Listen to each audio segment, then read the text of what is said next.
Pennsylvania جسے swing status کی ملکہ کہا جا رہا ہے ان 7 ریاستوں میں شامل ہے جو ممکنہ طور پر امریکہ کے نئے صدر کا فیصلہ کریں گی۔ نائب صدر کاملا ہیرس اور سابق صدر ڈونلڈ ٹرمپ دونوں ہی امیدواروں کے لیے وائٹ ہاؤس کا راستہ پینسلوینیا سے ہی گزرتا ہے، اسی لیے اس ریاست کو ان امیدواروں کے لیے مسٹ ون کہا جا رہا ہے۔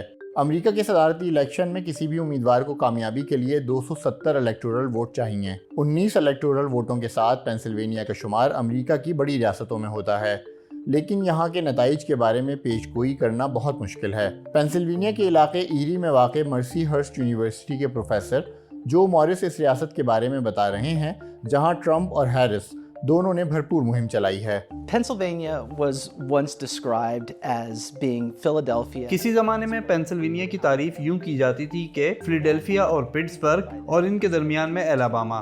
اس کا مطلب یہ تھا کہ اتنی بڑی ریاست کے 2 کونوں پر یہ 2 بڑے شہر ہیں اور باقی پوری ریاست میں چھوٹی چھوٹی آبادیاں ہیں، اور میرے خیال سے یہی چیز پینسلوینیا کو بہت دلچسپ بناتی ہے۔ Things that make Pennsylvania such an interesting place. Pennsylvania کے بارے میں ایک عرصے تک یہ تاثر تھا کہ یہ بلو وال کا حصہ ہے، یعنی ڈیموکریٹس کا مضبوط قلعہ۔ 2016 میں صورتحال بدل گئی۔ اس الیکشن میں ڈونلڈ ٹرمپ بلو وال میں ایک بہت بڑا شگاف ڈالنے میں کامیاب ہو گئے تھے۔ صرف پینسلوینیا ہی نہیں بلکہ مشیگن اور وسکونسن بھی ان کی جھولی میں جا گرے تھے۔ مورس کہتے ہیں کہ ٹرمپ کو ڈیموکریٹس کے ہاتھوں سے پینسلوینیا چھیننے کا ایک موقع نظر آیا تھا۔ Pennsylvania is a state that tends to vote Democratic. Pennsylvania سے صدارتی انتخابات میں ڈیموکریٹ امیدوار کامیاب ہوتے رہے ہیں، لیکن حقیقت میں یہاں کا معاشرہ بڑی حد تک قدامت پسند ہے۔ ہمارے ہاں کنزرویٹو ایشوز جیسے کہ ابارشن جیسے معاملے پر قانون سازی کی ایک پوری تاریخ ہے جو شاید آپ کو کسی اور ریاست میں 20 یا 30 سال پہلے ملے۔ Found anywhere 20 years ago, 30 years ago. 2020 کے صدارتی الیکشن میں پینسلوینیا پھر بلو ہو گئی۔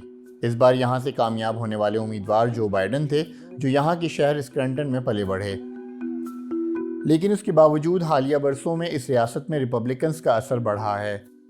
There are by far more. اس وقت صرف پینسلوینیا میں اتنے ریپبلکنز رجسٹرڈ ہیں جتنے شاید میں نے اپنی پوری زندگی میں نہیں دیکھے ہوں گے۔ پینسلوینیا اور یہاں ایری کاؤنٹی میں اس وقت ریپبلکنز اور ڈیموکریٹس تقریباً برابر ہیں۔ ہم 10-15 سال پہلے تک اس کا سوچ بھی نہیں سکتے تھے۔ 10-15 years ago would have been unheard of. Pennsylvania میں ووٹ ڈالنے کے اہل افراد میں سے تقریباً نصف کالج ڈگری نہ رکھنے والے ورکنگ کلاس سفید فام شہری ہیں۔ ان میں سے بیشتر ٹرمپ کو سپورٹ کرتے ہیں، لیکن اگر شہری علاقوں میں ووٹر ٹرن آؤٹ زیادہ رہا تو اس کا فائدہ کاملا ہیرس کو پہنچے گا، کیونکہ ان علاقوں کی آبادی میں زیادہ تنوع پایا جاتا ہے۔ ایک اندازے کے مطابق اس سال لگ بھگ 6.25 لاکھ لیٹینوز پینسلوینیا میں ووٹ ڈالنے کے اہل ہیں جو نتائج پر اثر انداز ہو سکتے ہیں۔ یاد رہے کہ 2020 میں بائیڈن پینسلوینیا سے صرف 81,000 ووٹوں سے جیتے تھے۔ Pennsylvania is a really interesting mix. We have in Pennsylvania ایک بڑا انٹرسٹنگ مکس ہے نسلی اعتبار سے، آمدنی میں تفاوت کے اعتبار سے۔ پھر اس بار جو ووٹر گروپ شاید فیصلہ کن کردار ادا کرے گا وہ ہے خواتین کا۔ گزشتہ انتخابات میں بھی ان کا کردار بہت اہم رہا ہے، اور جہاں تک بات ہے صدارتی انتخابات کی تو یہاں کی خواتین میں باہر نکلنے اور ووٹ ڈالنے کا رجحان مردوں سے کہیں زیادہ ہے۔ are more likely to go to the polls and vote than men, but they vote at a higher percentage. دیگر سوئنگ ریاستوں کی طرح پینسلوینیا کے لوگوں کا بھی بڑا مسئلہ اکانومی ہے۔ ہمیں یہ یاد رکھنا ہوگا کہ دہائیوں پہلے جب پینسلوینیا کے بہت سے علاقوں سے مینوفیکچرنگ رخصت ہوئی تھی تو اس سے مقامی آبادیاں بری طرح متاثر ہوئی تھیں، اور وہ آج بھی متبادل کی تلاش میں ہیں۔ گزشتہ کئی ماہ سے پینسلوینیا سے جو پول سامنے آ رہے ہیں ان میں ٹرمپ اور ہیرس کی حمایت تقریباً برابر ہے۔ سروے کرنے والوں کی ایری کاؤنٹی پر خاص نظر ہے۔ ایری کاؤنٹی شاید امریکہ کی سب سے زیادہ سوئنگ ہونے والی کاؤنٹی ہے۔